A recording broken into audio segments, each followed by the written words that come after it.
Hello.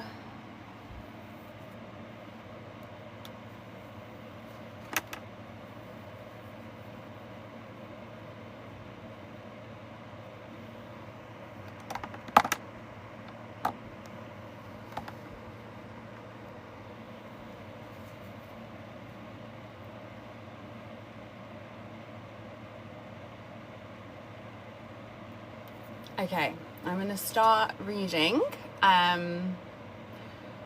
We are at chapter 6, if you remember. I forgot to charge my Kindle, but I have a spare phone where I have a Kindle on. And we are reading Bind Me by Esme Taylor. We both showered separately and were now sitting at my dining table. My mouth watered at seeing Archer's low, hung, grey sweats and white t-shirt that clung to his muscles like a second skin. I'd slipped on a large button-up flannel shirt over my panties and quickly braided my hair before pulling on some knee-high fluffy socks. I pushed a glass of white wine across the table along with a list of all the kinks I could think of that I'd written down while he was in the shower, along with a scale from 0 to 10 or hell no to yes please. What we talked about last night, you exploring with me, is that something you still want? Archer looked at me nervously. Do you? I scrunched up my nose and shook my head. Okay, we need some rules. Yes, we need a safe word, which we have, but I need more. No answering a question with a question, and no putting anyone else's needs before your own when you're here with me. I just want to know what you want, and no more apologizing. So shall we try that again? Is this still what you want? Yes. Good boy. Fuck, he whispered. You like it when I call you that? I do. See? Better already. Isn't it weird? Shouldn't I be calling you a good girl? Nope, not my thing. And why shouldn't you have all the things you enjoy? Who gives a fuck what anyone else thinks? Now, fill in my list. If you don't know what something is, ask. Is this stuff being done to me or that I do to you? Good question. Let's start with things you'd like to have done to you. Breath play, like being choked. I'm not sure I want a bag put over my head while you suffocate me, but choking, I could try that. I smiled at his honesty. Maybe we should talk through them. I like that more, then I can tell you if there's anything I'm not into as well. So, choking me, yes. Choking you? Yes, hell yes. It makes coming so much more intense. His pupils dilated as he stared at me before his eyes dropped to the list again. Right, water sports. No, ugh. I laughed, happy to cross that off too. Butt stuff. You said you liked that. Is that you touching mine or you want me to touch yours? Both. How does that sound? I've never tried, but I'm happy to give it a go. Okay. Next, I tapped on the list with my index finger. What's primal? Imagine me chasing you through the woods, hunting you. Nope. Good. I don't run, I giggled. Role play, objectification, voyeurism, all a nose. All good to cross off too.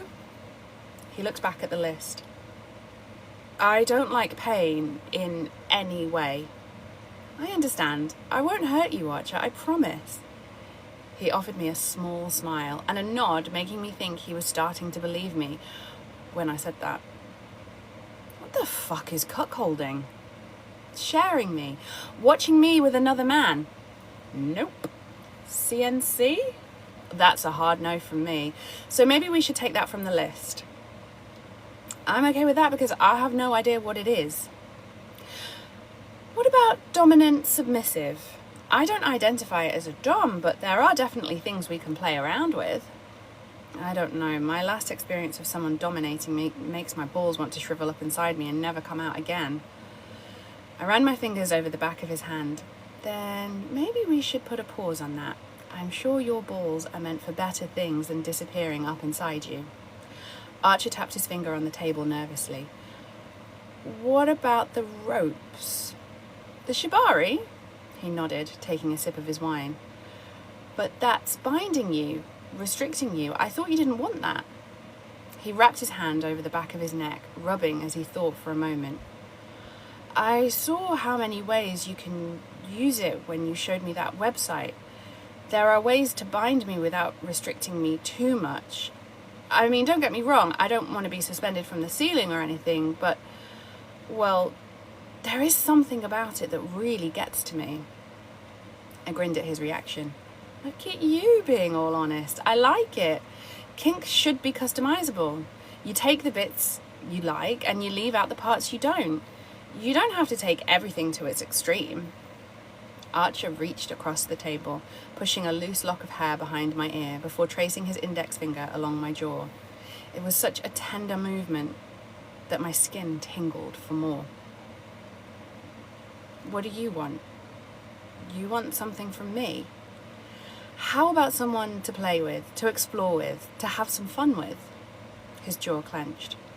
I can't give you more. Relationships, long-term commitment, I can't right now. I leaned into his touch. And I don't want more, Archer, I promise. This isn't me trying to lure and trap you. And if you don't mind, I can't come. I mean, my cock hasn't worked for a very long time. I really don't mind. But I don't want you to worry about it either. I want you to learn to relax around me and explore the things you like. Do you think you can do that? Archer swallowed as if he was forcing his nerves and fear back down. I can try. Okay, so chapter 7. How is everybody, by the way? Is everybody okay? Sorry if you can hear the fan in the background. It's really hot in this room tonight. And I forgot to charge my Kindle, so I'm having to use my old phone. So, is everyone enjoying the book so far? I'm sorry it's taken so long for me to do a second reading, but obviously I got a pesky little infection. My finger nearly fell off, and then I had, and I'm still suffering from the side effects from the infection, but there we go. So, let me just take a sip of water. It's good so far, isn't it? It's much better than I thought it was going to be. I thought I was going to hate it. The finger is, I had it looked at today, and I finished the antibiotics, but I'm letting it air this evening, and then I have to keep strapping it up. So anyway, let's get back. Chapter 7, and this is from Archer's point of view. She sat across from me while we discussed kinks like it was as normal as what to add to a shopping list. While she looked like the most innocent girl in the world, her words told me another story. And when she promised to take care of me and called me a good boy, something stirred inside me. Okay, so you have a safe word. We have a list of things you're happy to try, and I can use a traffic light system to check you're enjoying whatever we get up to. Green, we carry on. Amber, you're reaching your limits. Red, we stop. I don't ever want you to feel like you did when you got that scar, Arch. My chest lurched at the memory of that day, her words telling me I was weak for not being able to cope with the pain. But I should be able to put up with stuff. I don't want you to think I'm a pussy. She walked around the table, pushing herself into my lap. Cupping my face, she pressed her lips to my cheek before ghosting the shell of my ear. No matter what you say no to, no matter how many times you tell me to stop, you are never a pussy, Archer. Do you understand me? I furrowed my brows, trying to decide if I could really let go and trust her. But then she wrapped her hand in mine, and I had my answer. Yes. Good boy. Now go sit on the bed. I moved as she turned down the lights so the room glowed in the soft light. I've given Pete my signed NDA, and he told you my background check came back, okay? Right? He did. Bless Pete, he'd got them to rush it through, probably just happy that I'd met a girl rather than be the sad singleton I'd been for the last few years. Good. So let's have some fun. Take off your shirt and lay back. I did as she asked, settling against the pillows. She crawled up the bed wearing her nightshirt and those knee-high socks that made her look sexy as hell. Taking my right hand in hers, she moved my arm away from my body before pulling a rope from the side of the bed. She held it out in front of me, raising her eyebrows in a silent question. I shook my head, pulling my arm back. Nee, I told you. I promise I'm going to wrap it around your arm. I won't tie you to anything. I want to show you the shibari knots you like.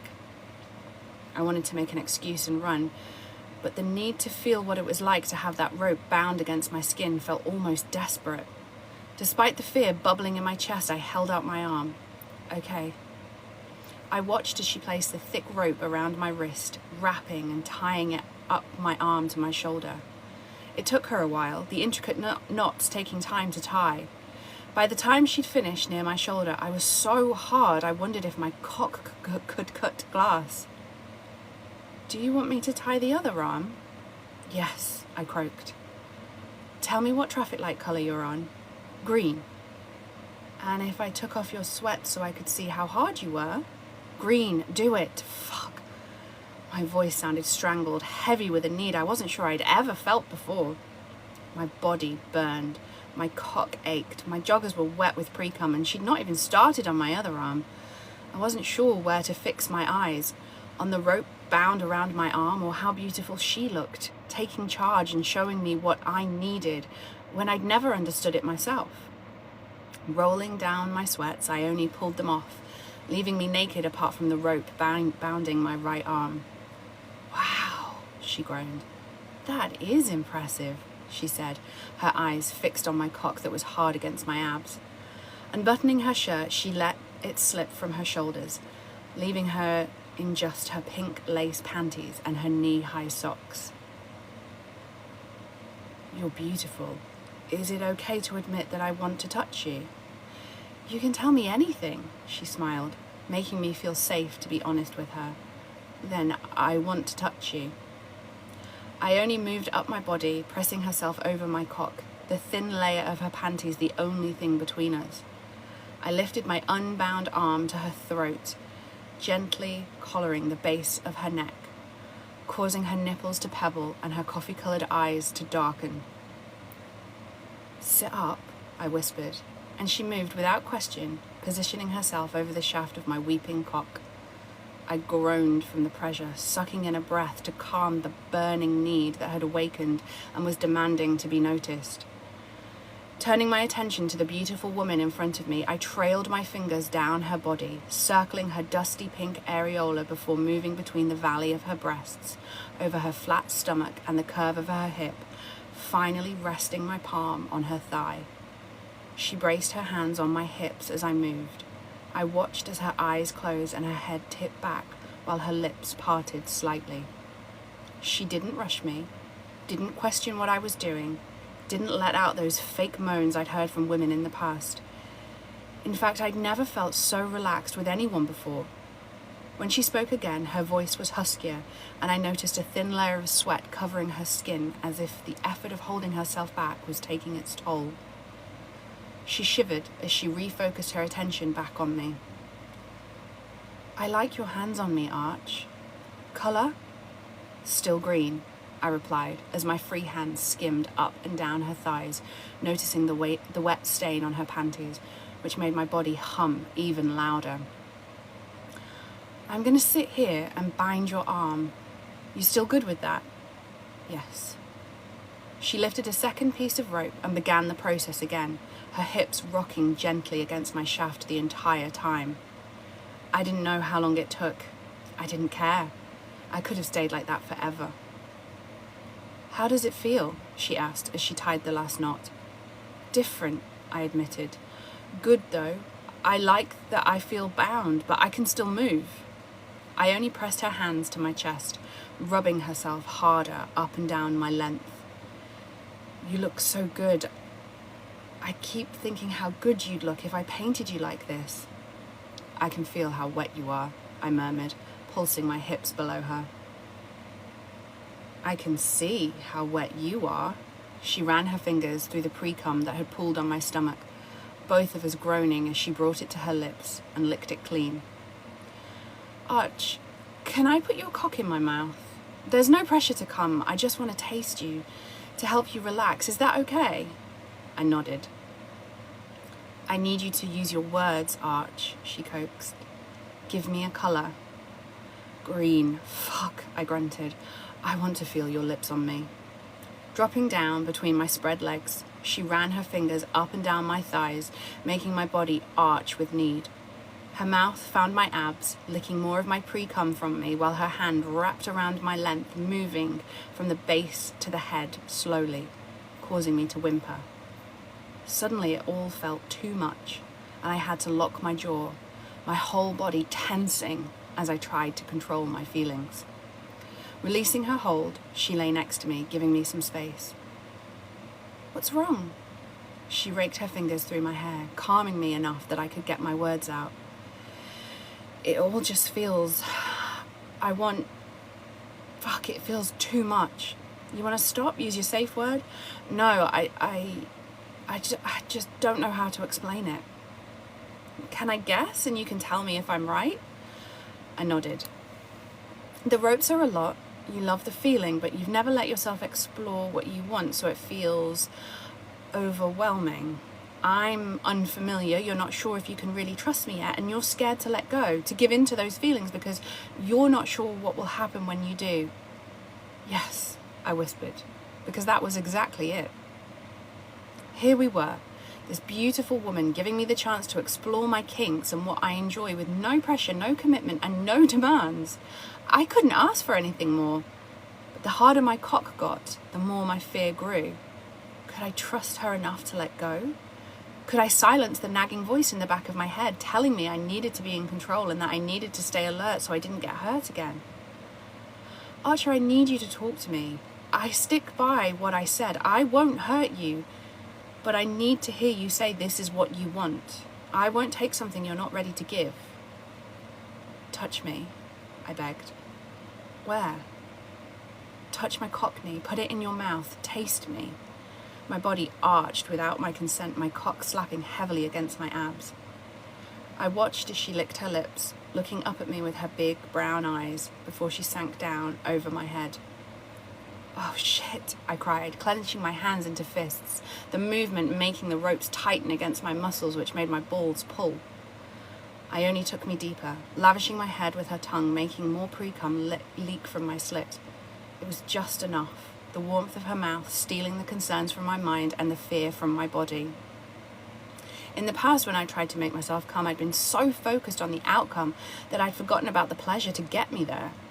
This time the ropes burned, warming my skin. The knots pushed, my arms ached with the tension, and Nee's mouth dragged me to an abyss I was happy to fall headfirst into. Ione ran her fingers over my balls in a figure eight, making my body tighten. Oh God, more, that feels so good, I panted. She released my cock from her mouth. I like it when you tell me what you like, Arch, she murmured. Don't stop, I cried. Parting her lips, my cock sank into the warmth of her mouth again, taking me deeper, humming as she did. Out of nowhere, something coiled in my stomach, stretching to the base of my spine. Suddenly my vision darkened and my body exploded, and I came hard, cum spilling from me until I couldn't breathe. Oh fuck, oh God, fuck. She swallowed it all down, and she didn't stop sucking and licking until she'd got every last drop I'd spilled. Moving back up my body, she leaned over me, smiling, her chest pressing against mine while she ran her fingers through my hair. You good, Arch? Green, I mumbled, barely able to keep my eyes open. Good boy. I'm just going to get you a glass of water and then I'll untie you. You sleep. I'm going to take care of you. I wanted to thank her, but I could barely think straight, every inch of my body tingling from my release. Moments later, she lifted my head and pressed a glass to my lips. I drank, then I closed my eyes and fell into a deep sleep, trusting that she'd look after me. And now the chapter from Ione's point of view. I'm probably going to get banned for reading this, but here we go. He passed out minutes after he came, and I didn't blame him. Releasing years of pent-up arousal, the situation with his mum and sisters, his stress levels, he'd let them all go as he spilt his load into my mouth. He let me take it from him, and seeing him now, laid out, still bound by the ropes, fast asleep, trusting me, God, it made me hot for him. When I'd made him the offer to explore and experiment, it was meant to be a transaction, one person helping another. But looking at him now, I wondered fleetingly if it could be more. But then I remembered his words. He didn't want more. He couldn't do more. And it had only been one day, so I was probably getting ahead of myself, caught up in the moment rather than thinking straight. I needed to rein in my wayward emotions before I blew the chance to have some serious fun with this beautiful man. I pushed the dark hair from his face and pressed a light kiss to his forehead before I gently untied the knots around his arms, tossing the ropes to the floor. Pulling my shirt back on, I curled up beside him, trying to ignore the pulsing between my thighs as I fell asleep. "Nia, you awake?" "I am now," I groaned. "Even as the time, it's still dark." "It's early, but I have to go. We have a gig tonight, and I wanted to spend time with Mum before we have to sound check." "You want me to come with you to see your mum?" "No, I'm good. She'll probably still be asleep. But I want to see her after yesterday." I sat up, pushing the hair from my face. Archer glanced down and groaned, his eyes darkening. I followed his gaze to find my shirt buttons had come undone, exposing my breasts. I smiled, undoing the remaining buttons and slipping it off, passing the bed next to me. Archer sat without question, and I moved to straddle his lap, raking my fingers over his scalp.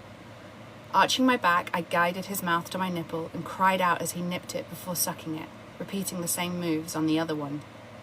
Pulling back, his eyes found mine as his large hands cupped my ample breasts. "You're making it really hard to leave," he whispered, his voice cracking. "I know you need to go. I just wanted to remind you what was waiting for you while you were off being a famous rock star." "Come." "I don't think you can just command me to come and it will happen," I laughed. He pinched my nipple, making my hips roll over his now hard cock.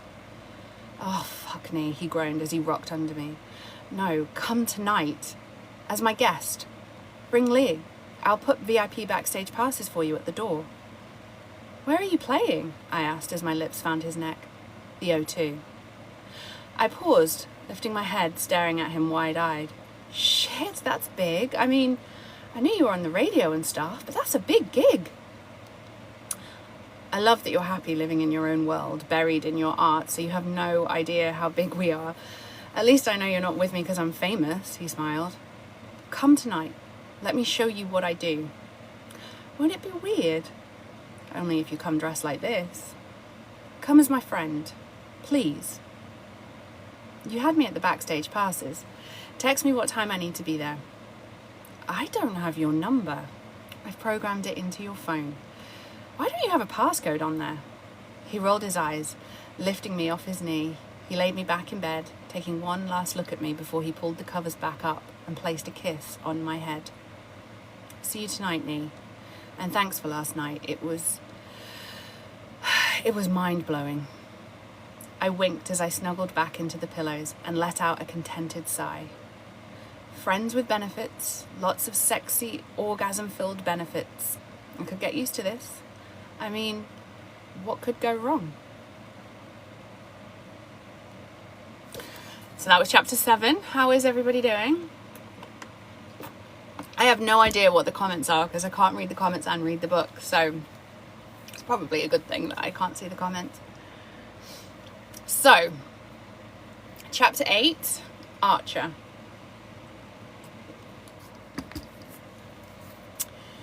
After I'd visited with Mum for a couple of hours and taken the girls out for brunch, I went home and showered and was now backstage at the O2, ready for tonight's gig. Nerves bubbled in my stomach because we'd not played a gig this big for over a year.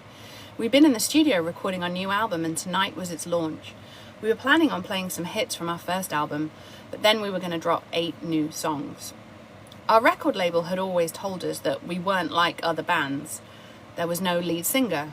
We all did a bit of everything and we were famous for our rock harmonies.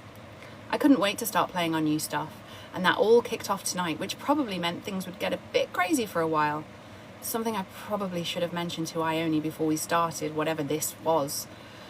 At least I'd warned her I couldn't do anything serious. The thought of her brought a smile to my face and a tingling to my balls. "Hey up, loser. You look almost happy," Charlie laughed as he pulled me into a headlock and crushed his knuckles into my head, ruffling my hair. "Get off, idiot," I cried as I elbowed him in the ribs. "Look, even the frown lines that live between your eyebrows have gone. Botox?" "Blowjob," I replied. My bandmates, my best friends, knew everything about me. Well, we knew everything about each other, even when we didn't want to. "What?" he cried, grabbing me by the arm and frog marching me toward the green room. "Fox," Charlie whisper-hissed, "guess who got a blowjob?" He had his back to us, fiddling with something on his phone. "Jesus, Charlie, you've been here 2 minutes. Not even you can find a willing woman and finish that fast." Charlie slapped him around the back of his head. "Archer!" Fox spun around. "Archer gave you a blowjob? Hey, no judgment here."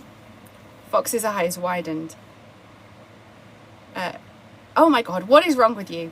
Archer got a blowjob." Fox's eyes widened. "And did it work?" he questioned, his stare fixed on my groin. I nodded, taking a bow as my friends clapped and cheered. "Now, don't mention it to anyone else, and definitely don't mention it when my new friend Ione comes later." "Ione, eh? Sounds exotic. What's she doing with you?" "She's not with me. She's a friend. Don't embarrass me, guys." "Us? Never. But we need more details." "Not a chance. Shall we go sound check before Dawson kicks our ass? Again." We came off stage, dripping with sweat, smelling like idiots, the crowd still roaring out our names. "Good job, boys. Your new stuff has already gone viral with the videos people have been sharing tonight. Addie thinks you'll be #1 in the weekend chart. She's very happy." Dawson grinned. Addie ran the entire record label, so if she was happy, then we knew we'd done something right.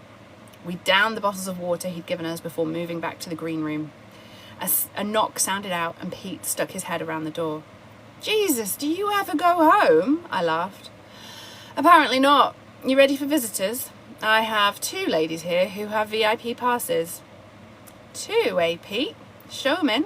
Let's see who's put a smile on Archer's face." Fox wiggled his eyebrows as we all stood, eyes pinned to the door. Seconds later, Ione appeared with Lee, although, to be honest, I couldn't tear my eyes from Nee to even say hello to her friend. Dressed in wet-look leather leggings that hugged her body perfectly, she wore a white crop t-shirt that was slashed across her breasts, showing off her red lacy bra. Her long hair was braided in an intricate way that made me think of the shield maidens in Vikings, and her face was makeup-free apart from the black liner that flicked out of the corner of her eyes. Screaming, she ran at me, flinging her arms and legs around me, so I had to scoop my hands under her ass. "Arch, oh my God, you were so good!" She peppered kisses over my cheek and down my neck until someone coughed. If he gets that sort of welcome, does that mean the rest of the band does?" Fox laughed. Pulling her head back, her eyes popped wide. "Sorry, I'm being rude," she announced as she slipped from my waist and moved away from me to hug my friends. "I'm Ione," she introduced herself, grinning at them both. "Ione, this is Fox and Charlie. Please feel free to ignore them and continue adoring me." "Who are you, Archer, and what have you done with our uptight friend?" Fox howled as he punched me on my shoulder. Ione winked, wrapping her fingers in mine before introducing Lee to us all. "So, what do we all fancy doing? Dinner, drinks, dancing?" Charlie asked. "What about all 3? I know the perfect place," Nee announced, and Charlie yelled excitedly, wrapping his arm around her neck, pulling her away from me. "I think I'm going to like you, Ione. You might be just the bad influence our boy needs." Ione dragged us to a club in some back street of Greenwich that served the best burgers I'd ever tried. Once we'd eaten and knocked back some shots, she led us to the dance floor, where she laughed with my friends, danced like no one was watching, checked I was doing okay, and whispered filthy things in my ears all night as the night wore on. I watched her body move as she danced, The way she held her hair on the top of her head when she got too hot, or licked her lips while her molten brown eyes burned into mine. My cock was so hard it hurt, and the urge to take her home and fuck her until she cried my name became overwhelming. I was just about to drag her out of there when Charlie appeared next to me. "Tell me you're going to marry that girl, otherwise I will. She's fucking perfect. Where did you find her?" "At an art gallery, and keep your hands off her." "Speaking of, can you make sure Lee gets home? I need to take Nee home now." He laughed, slapping me on the back. "Go. We'll see you for dinner though, yeah? It's your turn to cook." "Of course, I would never deny you food, see." "Arch?" "Yeah?" "Bring the girl." He winked before he turned his attention back to Fox and Lee, while I grabbed Ione, sweeping her up in my arms, bridal style, and carried her out of the club. "Archer!" she screamed. "You can't look like you do, saying the things you've been saying, and expect me not to drag you out of here. We have things to tick off my list." "What about Lee?" "The boys will look after her." She raised her eyebrows. "I'd like to tell you not to think such dirty thoughts, but with those two, you never know." "Lucky girl," I only laughed as I carried her to the waiting car, Pete following close behind. Ione's point of view. My mouth dropped open as he guided me through the security gates to the double-fronted red brick house, unlocking the dark wooden door and stepping to the side so I could go inside. "Oh my God, this place is huge and beautiful." "It's home," Archer replied, shrugging his shoulders as he threw his keys in a bowl on the console table. I kicked off my shoes and walked into the wide hallway of his detached house in Chelsea, peeking into each room as I passed. The place looked old, but it felt modern and fresh, as if he'd had the whole place lovingly restored. Original fireplaces in every room, hardwood floors along with the odd creaky floorboard that made the place feel lived in. "You want the tour?" I wiggled my eyebrows, desperate to get my hands on him after our night of dance floor eye-fucking. "Show me where your bedroom is." "Young lady, do I look like that type of man?" he asked with a look of fake horror on his face. I stepped towards him, pushing my hand under the waistband of his jeans, feeling his rock-hard shaft that he'd been trying to hide for at least the last hour, listening as he groaned, pushing his hips forward. "You absolutely do," I whispered. He pulled my hand out slowly before wrapping his fingers in mine and leading me up the staircase to the 3rd floor. "This is my room," he murmured, as we stepped into the huge converted loft space. His enormous dark wood bed sat under a pitched roof, one side of which was mostly skylights, so the moonlight shone down on his black sheets. A large red armchair with a matching footstool sat in the corner in front of a wall of books, while a fireplace and brick chimney filled the wall across from the bed. Archer opened a door to the side of the room. "Bathroom?" I turned, groaning at the oversized jacuzzi bath and walk-in shower. Did you get someone to design this place for you? It's stunning." "No," he laughed quietly. "It's all mine. I picked everything from the tiles to the floor plan to the flowers in the garden." "You have a garden?" "A small one, but it has grass and everything. For London, anything green is impressive." "Do you want a drink? Something to eat?" he asked, his eyes raking over my body. I shook my head. "Sit on the bed, Archer." He sat, curling his fists into the bedsheets as if he knew what was coming. "You want to play?" "Yes," he let out huskily. "So much." "Good boy." His eyes fluttered closed as he moaned. "Look at me, Archer." His eyes flew open and widened as I peeled off my t-shirt before taking off my leggings, kicking them to the side, leaving me in my red lace bra and matching shorts. "You want my underwear on or off? Do I get to touch you?" "You might," I replied, biting down on my bottom lip as I ran my hands over my stomach and breasts. "Then off." I smiled, unhooking my bra as Archer's lips parted in a silent groan. "Move back to the middle of the bed." Shuffling back, He kept his gaze fixed on me as I stepped out of my panties, exposing myself to him completely. Nee, you are... Fuck, I have no words. I blushed. I was happy with my body, but there was still something strange about hearing other people comment on it. Well, having him talk like that. You were so good tonight, Arch. Watching you play your guitar, hearing you sing. God, it made me so hot for you, knowing I got to go home with you. I want to reward you. I want to worship you. Every inch of you. Is that okay with you? Yes, he panted out breathlessly. Do you want to come again? I do, but I don't know if... Hey, no pressure. I just want to make sure it's what you want. I told you I won't take something from you that you're not willing to give. I want you to make me come. I crawled onto the bed, helping him undress until we were both naked, his hard cock bobbing between us, dripping with pre-cum. Pushing him back to the bed, I straddled his hips. Leaning over him, I brushed my breasts against his chest, listening to his breathing change as I pressed my lips over where his pulse beat in his neck. I liked you being there tonight, knowing you were out there, watching me. I let my lips track their way down his body, along his collarbone, across his hard pecs, pulling his nipples into my mouth, tracing the outline of his abs, following the trail of his dark hair towards his cock, but stopping before I got that far.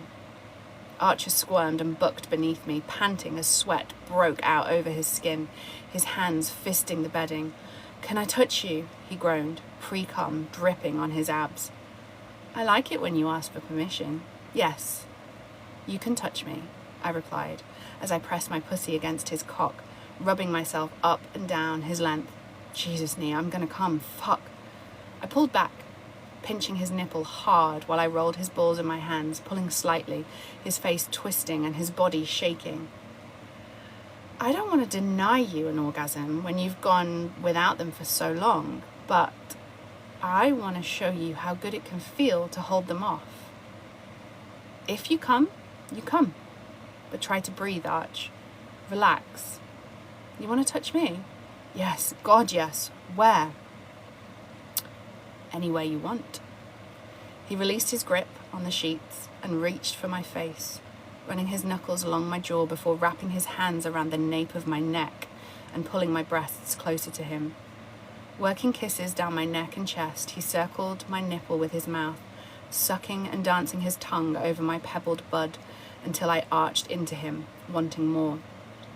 As if he could read my mind, his other hand found my ass, pulling me harder against him, rocking my hips so my pussy dragged along his shaft. Raking my fingers through his hair, he worshipped my breasts, making me moan his name as a rush of arousal flooded between my thighs. I love you touching me, I admitted as his hips pulsed, rubbing against my clit until I could barely think straight. Not wanting to come yet, I pressed my hand to arch his chest, pushing him back. Put your hands behind your head. He released his hands from my body, making me ache for more, but this was about him. I wanted to help him find his confidence and show him how good intimacy could feel. I love how unraveled he looked, eyes hooded, pupils blown, sweat covering his body. I reached down, wrapping my hand around his cock, inwardly purring at the noises he made. This man didn't need to be punished. He didn't need a female to dominate him in the traditional sense. He needed someone to take charge and take care of him. I planned to do both. I moved my hand, dragging it up and down his shaft, playing around with how hard I gripped to see how he reacted. I felt his impending orgasm. His cock swelled. His moaning grew louder. His hips bucked. Just when I thought he was about to come, I released my grip, hearing the whimper that slipped from his lips. Colour, I whispered in his ear. Green, he groaned. Turn over, Arch. He rolled onto his front, crying out as his cock rubbed on the soft material of his sheets. Fuck, my cock aches so much. Edging. Trust me, it's worth it. I'll remember this, he moaned as he twisted his head, raising his eyebrows in a silent challenge. I ran my fingers through his hair again, tugging slightly until his chest rose off the bed and my mouth ghosted his ear. I hope so, he giggled before I released him and let my mouth loose on his back. By the time I reached his arse, he was almost feral, rocking against the bed, chasing his release. On your knees, Archer. Once he was there, I reached between his thighs, taking his cock in one hand while the other pressed against his taint and massaged his balls. Oh shit, that feels so good. I waited to feel the telltale signs that he was about to come and stopped again, holding his body right on the edge. He cried out, pressing his forehead to the sheets. Fuck, Orange, knee, Jesus, it hurts. You want to stop? Please no, he begged as his hips lowered, rutting against the bed. I want to come. God, every nerve in my body is demanding it. How do you want it? If you could have anything. Sit on my face. Let me feel you come on me while you swallow my cock. This time it was me that groaned. I want you to ride my face, but I need you to come fast because my balls are about to explode. I shuffled around so I could straddle him, squeezing his face between my thighs. If it gets too much, tap my thighs, I instructed, knowing how important it was for him to know that he had a way out of it if he needed it. I'd happily drown in your pussy. Just make sure I've come first. I can't die with these blue balls. I started to laugh, but Archer soon silenced me, thrusting his tongue inside me. I didn't realize just how turned on I was from edging him. Oh crap, your mouth is magic, I cried as my hips bucked. Touch my clit, Archer. He ignored my pleas, wrapping his hands around my hips, pulling me harder onto his face, alternating between licking between my folds and pushing his tongue inside me. Gonna come, Arch. Oh, fuck, don't stop. And just like that, he stopped, giving me some of my own punishment. Desperate, I reached my hand to my clit, but he pushed it away. Mine, he murmured against my folds. Leaning forward, he spread me wide, devouring me as I took his cock between my lips. Seconds later, we were both coming hard, our moans silenced by the other person's pleasure. Neither of us moved for a minute, chests heaving, bodies twitching, coming down from our high. Sliding off his face, I twisted off him and turned my body, so my body was next to his. Running my fingers across his lips that glistened with my cum, I sighed. For a moment, I wondered what his lips would feel like pressed against mine, whether they would be soft, if his stubble-covered face would make me groan, whether his tongue would dominate or let me take the lead. But I didn't find out. This wasn't about romance. I wanted to help him let go. I wanted to give him a safe place to explore what he liked and what turned him on. Kissing wasn't on our list, plus I'd not kissed someone in forever. I could drop to my knees for a man, but kissing felt like a whole level of intimacy that I didn't want to give away to just anyone. I continued to trace the outline of his lips, hypnotized by how swollen they were. Well, that wasn't fair. I was meant to be edging you, not the other way around. Did you enjoy it? He murmured. Yes, I smiled. You? He rubbed his hand over his face before rolling onto his side to look at me. Well, that's the most intense orgasm I've had this week, which says something after the one I had last night that made me pass out. You good though? You got to Orange. Am I pushing you too much? No, but fuck, it hurt. My cock has never been so hard, or my balls so full. I pressed a kiss to his cheek. As long as you're sure. I only want to do this if you're enjoying it. I am. Now, can I thank you by showing you just how huge my bathtub is? You want to take a bath together? I do if you do. Oh, I absolutely do, I giggled, grabbing his hand and pulling him from the bed to the bathroom. So that was chapter 8. Verity is old enough to be in this live. I don't think she should be in this live, but she is old enough. How's everybody feeling after that chapter?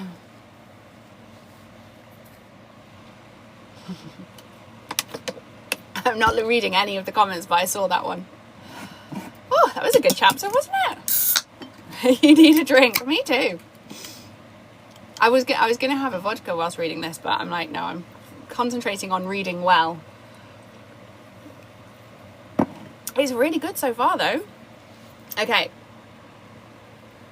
Chapter 9, and this is Archer, 1 month later.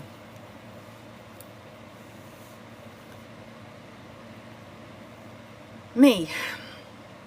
I'm back at 6. You going to be home? Ione. No, I'll be at yours. I've been keeping your plants alive, remember? I'll order us dinner for when you get back. Me. I could get used to coming home to you. Ione. Well, I'm not sure I like you being away, so you have some making up to do. Did you have something in mind? Let's just play and see where it goes. Me. Hot face emoji. I'll see you soon. They're obviously texting. Nia and I had been messing about for a few weeks before I had to go away with the band. We did a couple of gigs in the US with lots of interviews about the new album. I was exhausted, but all I wanted was her. I didn't want to admit it and ruin what we had, but I had missed her so much. She was all I could think about. We talked every day, texted constantly. We'd had phone sex, a lot, and she'd kept an eye on Mum and the girls for me. I'd never had a relationship, but I wish I had one like the one I had with her.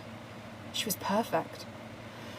But I knew it was because she felt some weird need to help me grow and break free from the sexual rut I'd got stuck in, and I knew I shouldn't get attached. I opened the front door to my house, and the warmth and smell of something tasty greeted me. Hi, honey, I'm home, I called as I dropped my bags to the floor, resetting the alarm behind me. Archer! Ione screamed, running towards me wearing one of my hoodies and not much else. Leaping into my arms, she buried her face into my neck, taking a long, deep breath. The plants have missed you, she whispered against my skin. Pressing my hand against the small of her back, I carried her through to the living room. I miss them too, I murmured as I sank onto the couch. It smells good in here. I ordered your favourite. You want to eat?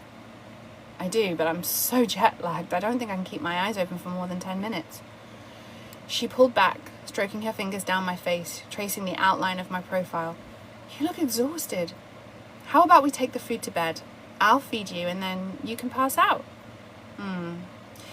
That wasn't what I had in mind for tonight, but it is probably all I can manage. You don't mind? No, Arch, I don't mind. Come on. I didn't manage to eat anything because the minute my body touched the bed, I lost the battle with my jet lag. I had no idea how long I'd been asleep, but I was ripped from my dreams by an ear-piercing noise echoing through the house. Surrounded by my sleep-filled grogginess, I struggled to focus until I heard the panic in Ione's voice. Archer! Archer! She shook my shoulder. Is that the house alarm? Her words were like a slap to the face. Yes, I whispered, jumping out of the bed, pulling on my joggers. Stay here, do you hear me? Do not follow me, Nee. But, no buts, this is my house and I will not let you get hurt because of me. Call the police. She bit her lip nervously. Okay, be careful, please. Lock the bedroom door and then hide in the bathroom. She moved to follow me to the door and I pressed a kiss to her forehead before I crept down the 2 flights of stairs to the ground floor. While the house was in darkness, the broken glass on the floor was clear to see, but what was worse was the door was open. The front door. Someone had obviously gotten past the security gates, smashed the stained glass, leaned their hand through and opened the door. Fuck, I'm gonna get my ass kicked for sending the bodyguards home, promising them I wouldn't leave the house tonight. Searching around in the darkness, listening for any noises, I stood in something wet. Then I heard a whimper. It didn't sound like a psycho criminal, it sounded like a woman. A scared woman. I flickered on a couple of side lights so I could see what was going on. The light illuminated a trail of blood from the front door to my living room, which was what I had stood in. I followed the trail, not sure what I'd find, but when I stepped into the room, the air vanished and I struggled to catch my breath. Mum! My mum stood in front of me, her right arm ripped to shreds, blood pouring from her wounds. Her face was pale, her eyes wide. She looked terrified. Who are you? She whispered. It's me, Mum, Archer. Don't say that, that's my son's name. You're not him, she yelled, and then her face softened. He's at school right now. He's going to be a doctor, you know. He's clever enough. Tears welled in her eyes. I think I used to live here. Did I live here? I took a tiny step towards her, holding out my arms, terrified she was going to faint or worse, try to run. You've really hurt yourself. Do you want to sit down? I asked quietly. No, she cried. I just wanted to go home. Is this my home? I offered her a nod. How did you get here? I walked. I walk everywhere, you know. My kids hate it, but it's good for them. I smiled at the memory because we had hated it. When I learnt to drive at 17, my sisters thought all their Christmases had come at once, and I became their personal taxi driver in my tiny beat-up Mini. My brows furrowed when I realised the enormity of what she was telling me. Mum, it's miles. Your ankle, your hip. How? My leg hurt, but I just wanted to get home. Okay, I whispered as I closed the space between us. You're home. You're safe. My hand touched hers, but she screamed before bursting into floods of tears. Do you want to go find your room? Please, and then you can call Archer and my girls. I promise I'll call them. I didn't try to touch her again, scared of what it would do to her, but I followed her to her room, surprised that she seemed to remember the place that she'd only stayed in for 3 months. This is such a pretty room. I bet I liked it here, she said as she sank into the wing-back armchair that I'd added before she moved in because I knew how much she loved it. I'd taken it from the old house and had it reupholstered, so it felt familiar. Sadly, just not familiar enough. Sirens sounded in the distance, and I remembered that Ione was upstairs, probably terrified that I was being murdered. I have a friend that knows the girls and Archer. Would you like to meet her? Mum's eyes lit up. Please, I love meeting their friends. I think they're embarrassed about me sometimes. I do forget things. I don't mean to, but I do. My heart ached for her. Let me get her. I'm just going to close your door, but I'm coming right back. Okay, she said, leaning back in her chair and closing her eyes. I stepped out and closed the door, running up the stairs 2 at a time, hammering on the locked bedroom door. I yelled Nee's name, waiting for what felt like a lifetime until I heard the click of her unlocking it. She pulled the door slowly, peering round it, wide-eyed, before she could ask me anything. I spoke. It's Mum, I whispered.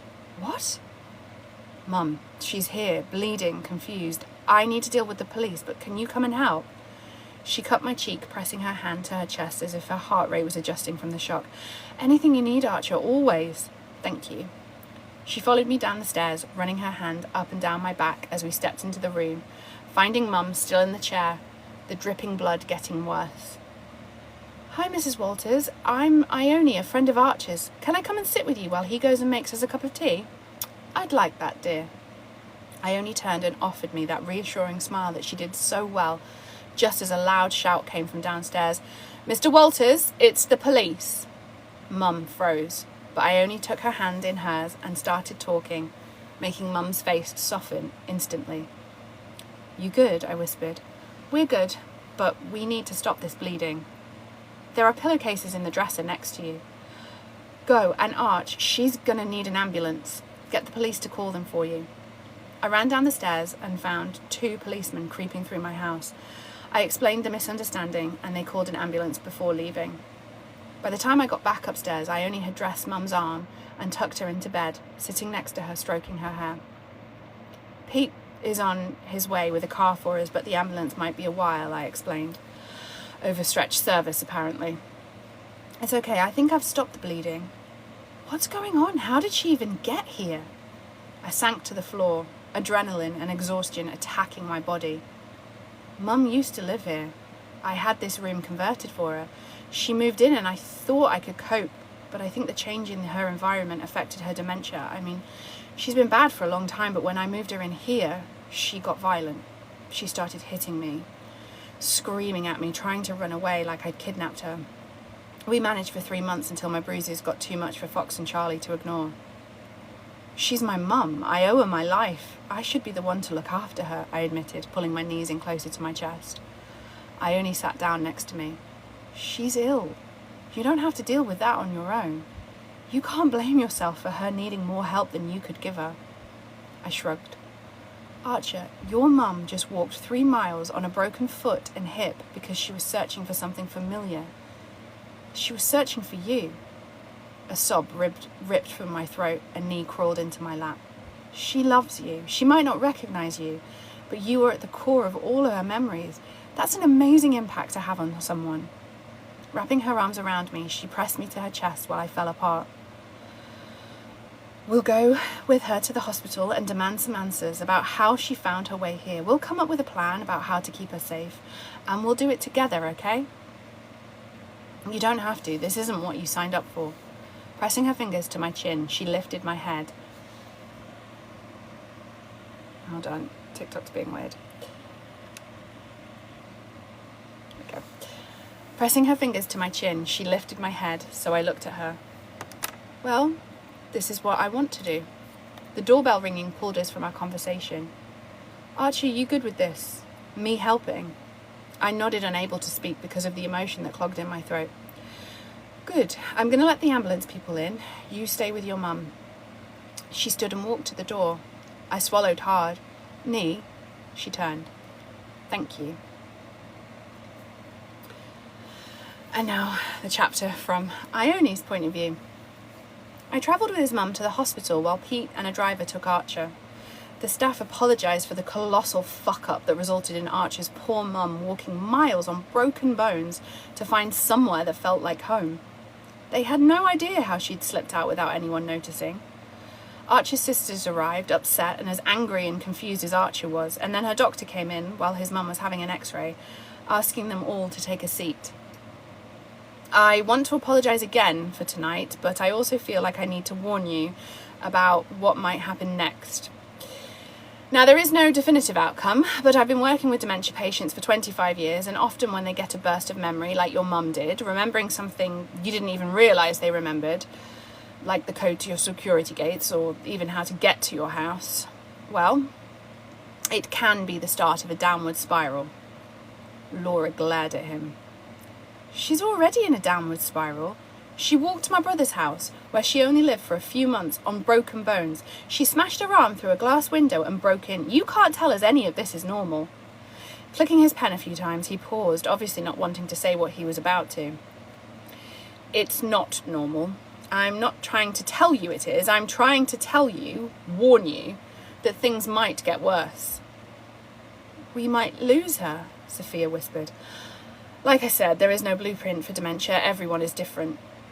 Will she die? Archer asked.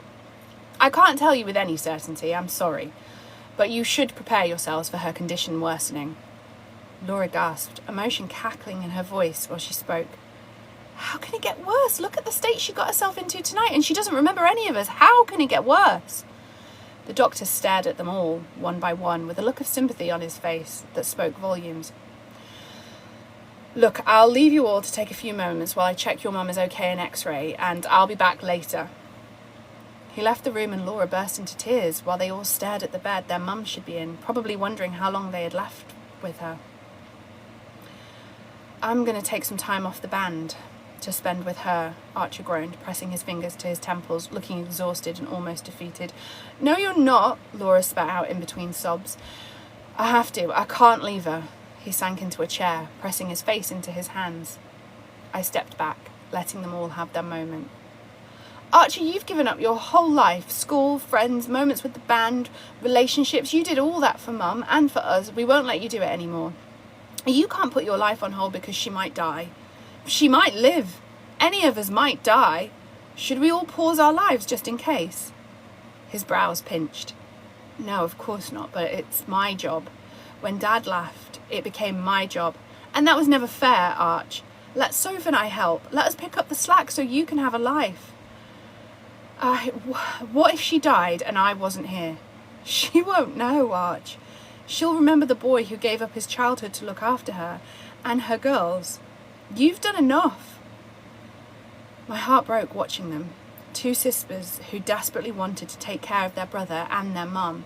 But his role as protector had been ingrained into him at such an early age that he had no idea how to let himself have a life outside of that.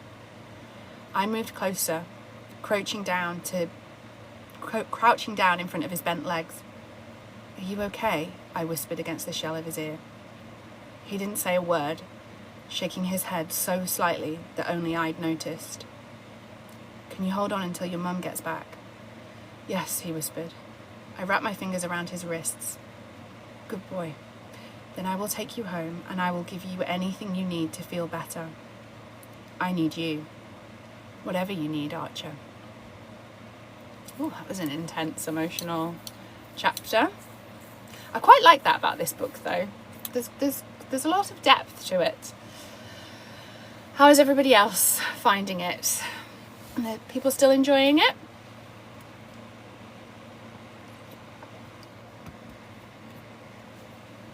We're only 28% into the book, so we're just over a quarter of the way through. You like that it isn't just the smut? Yeah, exactly. In a way, the smut is almost like, it almost reminds me a little bit of Jilly Cooper, because you know I don't like smut, but I love Jilly Cooper because she's got just enough. This has like a little bit more than Jilly Cooper, but it's all about the story, and I like that. You know why girls watch porn to the end, don't you? To see if there's a happy ending. I genuinely watch porn for the storylines. I'm not even joking. Okay, so chapter 10, and this is from Archer's point of view. We got back to the house in the early hours of the morning after dropping my sisters home. My head thumped, my body ached, and my mind raced. I couldn't get my head around how Mum had found her way here, or even walked on her injuries, and the doctor's words about this being the start of her decline echoed around my head. I had lost Mum years ago, but her physically being around had become enough. I'd take that over her not being here any day. I couldn't imagine a world where she wasn't there anymore. I must have walked into the house in a daze, because I was now sitting on a sofa in the living room while Ione handed me a glass of water. You're in shock. Drink this. I took it, downing half of it before I handed it back. Better? She asked, and all I could do was shrug in response. She's safe now. She came looking for you because she loves you. But she's safe now. I rubbed my hand over her face. I shouldn't have left her. I should have stayed with her tonight. And if I thought that would help you or her, I'd take you back there myself, but she's going to rest, Archer, and you need to as well. I nodded, not sure what to say, and too exhausted to think about it too hard. The front door. I need to get someone to fix the glass. Pete's taken care of it. Come on, let's go get into bed. Do you want to shower first? I shook my head, letting Nee guide me up the stairs to my room, her hand pressed to the small of my back.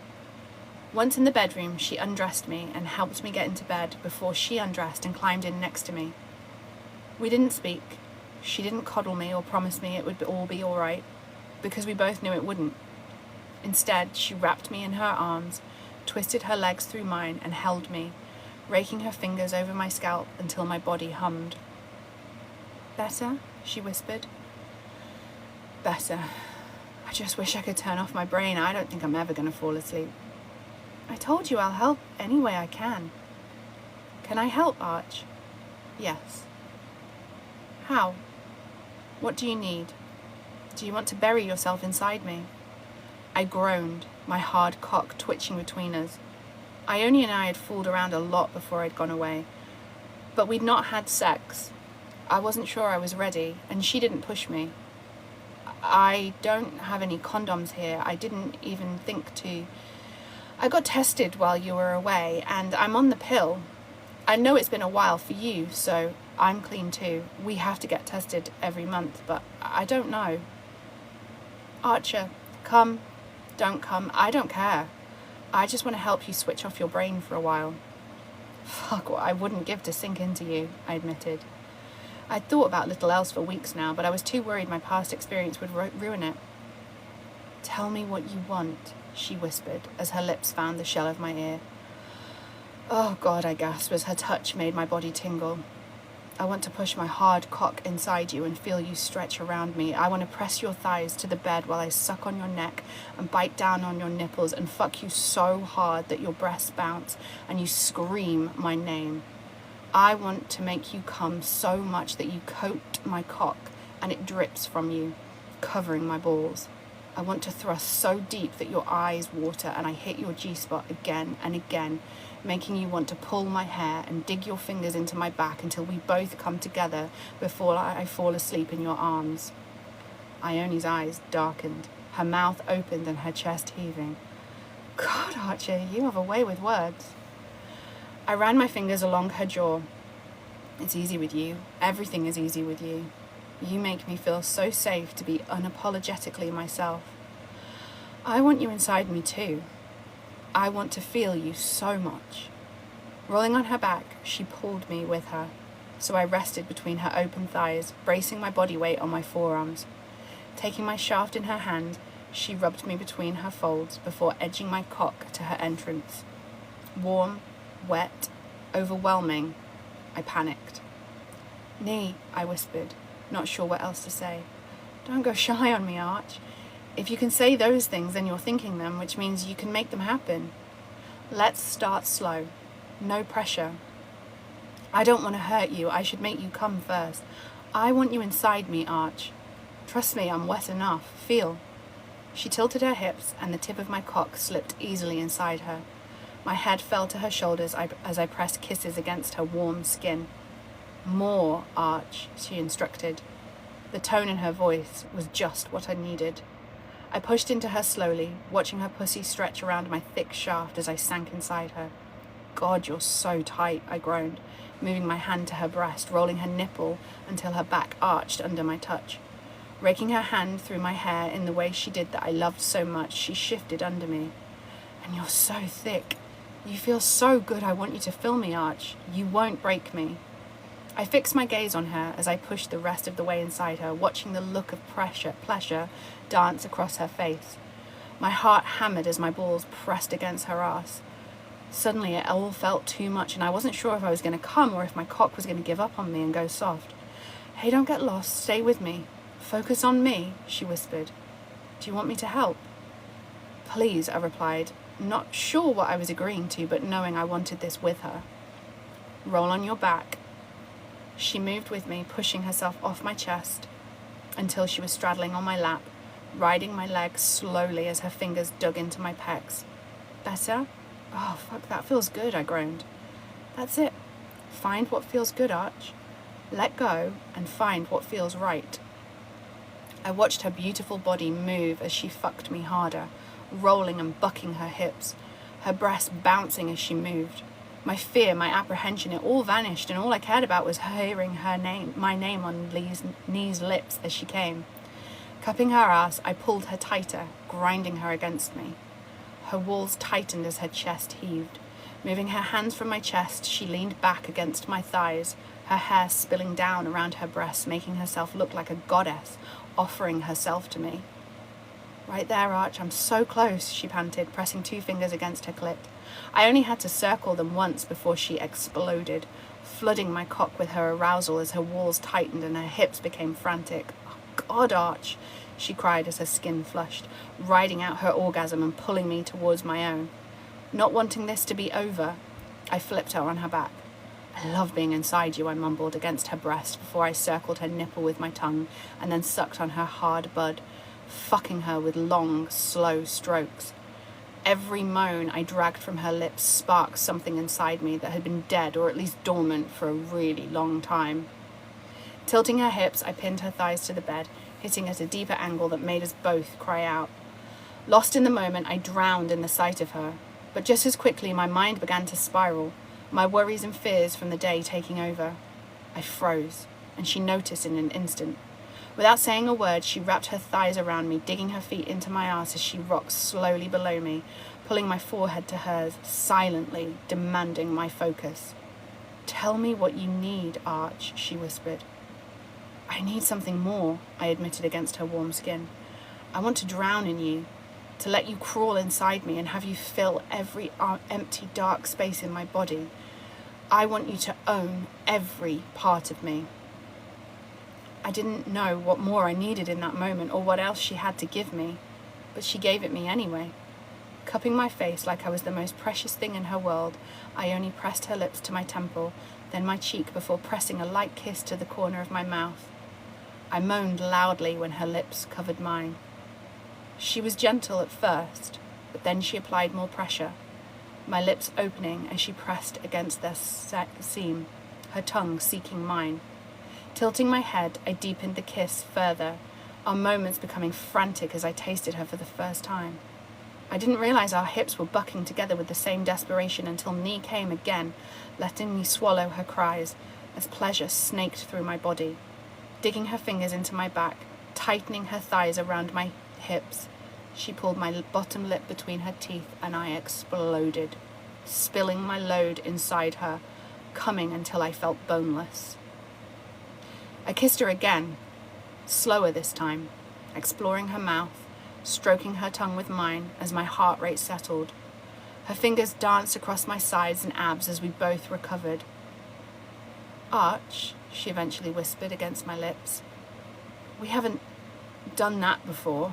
I slipped out of her, collapsing to the bed and pulling her into my side. "Which bit?" she smiled, throwing her arm across my chest. "Well, both, but I meant the kissing." "I didn't know if you wanted to. Kissing was never on your list." I buried my fingers in her hair, angling her face to mine. "Is it wrong to tell you that I've been dreaming about your lips on mine since I met you?" "No." She kissed me again until I groaned. "It's always okay to tell me what you want." "I want to do that again," I laughed. "I might need a minute," she winked. "You want to shower with me?" "I thought you were tired." "I think you woke up, and I'm a man who needs distracting. You can't deny me a little distraction." She stood, and I watched my cum trickle down her inner thigh, making me ache to feel her wet warmth again. "Come on, Arch. Let's shower, and we can make out some more. Your lips are pretty spectacular. I could kiss you all night." "That can be arranged." So, that was intense. And now, we get Ione's point of view. "So are you going to tell me what's going on with you and Loverboy?" Lee asked, taking a sip of her coffee as she watched me work. "Only if you tell me what happened with Charlie and Fox after we left you in the club the other week." She blushed. "Nothing happened. We went back to Fox's and had a few drinks." "And that's what's making you blush?" "I'm not talking about it." "Are you sleeping with him?" "I'm not talking about it either." "I don't know what it is. We're friends. We're enjoying spending time together." I paused. "I kissed him." She screamed, putting her cup down and throwing her arms around my neck, making me drop the paintbrush I'd been holding. "Kissed? I mean, really? You never kiss. When even was the last time you kissed someone? It's sacred. Special. You save it for people that matter. Is that what this is?" He needed something to distract him. I kissed him. Don't make a big deal out of it, Lee. "Fine, we'll pretend this isn't the greatest news since Take That got back together, but Nee, you kissed him. I told you that the universe would send you your soulmate if you asked." I went to pick up the paintbrush, wielding at her like a weapon, threatening to cover her in cerulean paint. She held her hands up in surrender, laughing as she moved to look at what I was working on. "Whoa, you kissed him and now you're painting him. You're in deep, girl." I shook my head. "It's not him." Lee rolled her eyes. "No one else would know, but I've seen the tattoos on his chest and I know you're obsessed with him, so I know who you're painting." I stared at the canvas where I'd painted an abstract version of Archer I thought no one would recognise, but now Lee knew it was him. I wondered if I could use it in my collection. I painted Archer as if I was standing above him, his arms wrapped in a thick rope, bound in shibari knots. But unlike the scene we played out in real life, this rope wrapped his arms to his body, circling his chest. I'd left the tattoo off his arms, but you could partially see the 3 points of one of his star tattoos, along with his prominent Adam's apple. Even now, looking at it, it stole my breath. I could imagine his body reacting to the ropes, his shallow breaths, the way he would have to force himself to swallow as he got more aroused, like I'd seen him do so many times since I'd met him. Lee was right, I had it bad for him. But I knew what he wanted and what he could and couldn't offer. He'd been clear about it from the start, and if I was being honest, I wasn't sure I was capable of anything more either. Sex, I was good at. The emotional stuff that came with it, not so much. I guessed that was what happened when your mum went to the shop one day and never came home. "Are you coming to Fox's with him tomorrow night?" Lee asked, dragging me from my fantasies. "What?" He's not asked me, but I'm seeing him later. Are you? She wiggled her eyebrows. I'm seeing them again later too, so probably. Seriously, you're screwing them both, Lee. She held up her hands. Hey, we promote body positivity and a woman's right to choose. They are both hot as hell, and they don't mind sharing. And as it turns out, I'm happy to be shared.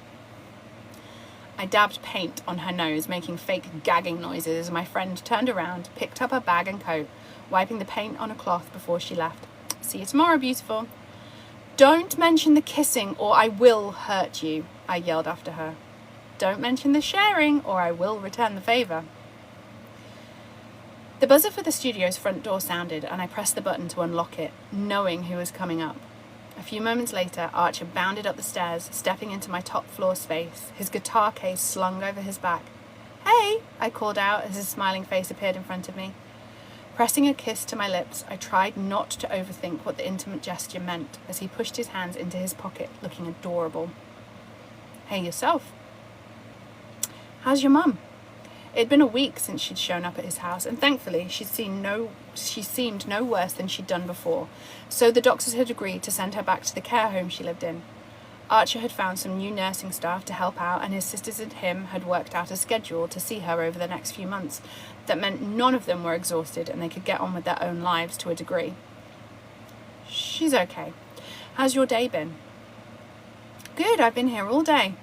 I need a shower, some fresh air, and maybe some food.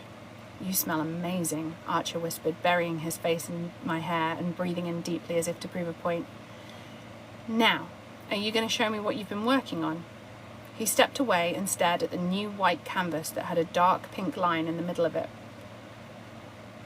I don't need to criticise the artistic process, Nee, but did that one line take you all day? I laughed, slapping him lightly on his chest. No, I actually finished a piece, but I don't think I can use it. I sighed sadly, because I really did love that painting. Can I see? I took him by the hand and led him to an easel with a sheet over it. Now the paint had dried. Pulling it off, I stood in silence and let him take it in.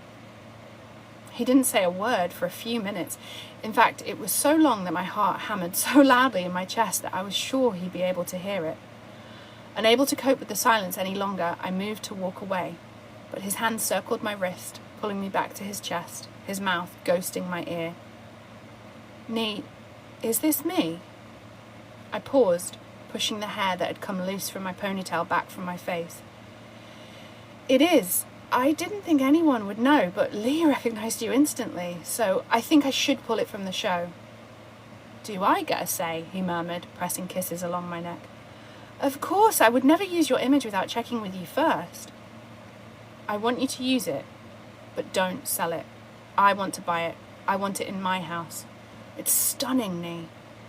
I blushed. Showing my art has always made me feel vulnerable, as if I was tearing my heart out for the public to have an opinion on. You don't have to buy it, it's yours. No, I want to buy it. It's what I think about doing to you, I admitted. I know you don't want to be tied up so you can't move your arms, but the photo you loved of the man bound as if he was offering his body to someone, God, it makes me so hot. The thought of seeing you like that for me, it's what started this idea for the painting. My only worry is I created a whole exhibition that is based on you. He chuckled. Leave out my tattoos and you wouldn't know it was me. Then you can use me as your muse as much as you want. I rolled my bottom lip between my teeth as I stared at him, my body pulsing to feel him inside me again. You don't care what the public thinks or if the press makes it a big deal? They will guess and speculate, but I'm not worried. And your record label? Are relaxed and open to most things. You know about Grayson from the Cosmic Gods, right? He's married to a man and a woman. I stared at him, not sure what to say next, but wishing he was naked on his knees, worshipping me right now. If you keep looking at me like that, Ione, you're going to make me very hard, and I'll have to do very indecent things to you, right here in your studio. I bit down on my lip while I batted my eyes at him suggestively. Would that be so bad? It wouldn't, but I have to go and meet my sisters and sort Mum's discharge. I groaned, frustratedly, making him laugh. How about I come back to your place when I'm done? Yeah? He pressed another kiss to my lips before biting down on his bottom one, tugging it between his teeth. You want to try tying me like that? He twitched his head to the painting. I think I'd be okay if we started with one side. You could start at my ankle and work your way up. Fuck yes, I whispered, pleasure rushing between my thighs. Okay, I need to go, but I'll see you in a couple of hours. He kissed me quickly before he left, my whole body humming at the thought of what was to come. So that was chapter 10. How are we doing? Everyone still enjoying it?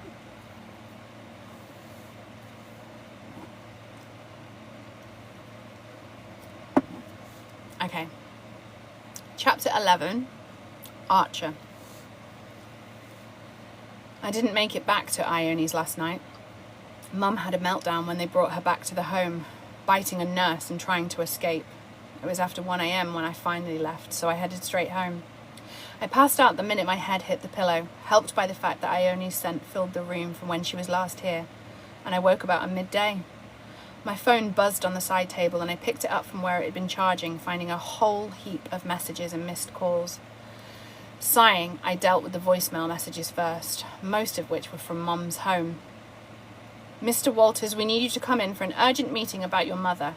Can you call us back to arrange? Mr. Walters, this is Nurse Lee. We've had to sedate your mum as she's been agitated all night. Could you call us back? Hey, Arch, it's Laura. Don't worry about the messages from the home. I went in first thing and dealt with it. She's not in a good way.